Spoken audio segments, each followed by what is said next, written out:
আপনারা দেখেছেন ভারত আমাদের বন্ধু হতে পারে না। আমরা দেখেছি সীমান্তের কাঁটাতারে কিভাবে ফেলানির লাশ ঝুলেছিল। শেখ হাসিনা চুক্তি করে আসার পরেও গত বৃহস্পতিবারে নীলফামারী সীমান্তে বাংলাদেশিকে হত্যা করেছে। আগে দেখতাম বাংলাদেশের জনগোষ্ঠীকে হত্যা করলে আমাদের ভিডিও কাউন্টার ফায়ার করত। এখন লাশ পড়ার পরে বাংলাদেশের মিডিয়ারা বলে আমরা ফ্ল্যাগ মিটিং করব। ফ্ল্যাগ মিটিং করে লাশ ফেরত আনে, কোনো প্রতিবাদ নাই, কোনো কাউন্টার ফায়ার নাই। এবারে দেশ চলতে পারে না।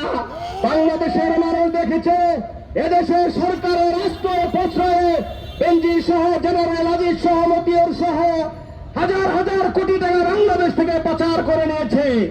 এই পাচারের সাথে আওয়ামী লীগ জড়িত। বাংলাদেশের সরকার পতন হলে এদের জনগণ বিচার করবে।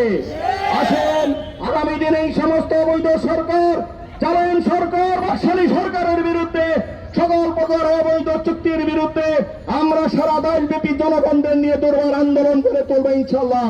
আগামী দিনে আপনাদের সবাইকে রাজপথে আন্দোলনে সক্রিয় অংশগ্রহণ করার আহ্বান জানিয়ে বক্তব্য এখানে শেষ করছি। আমরা তৌফিক ইল্লা বিল্লাহ।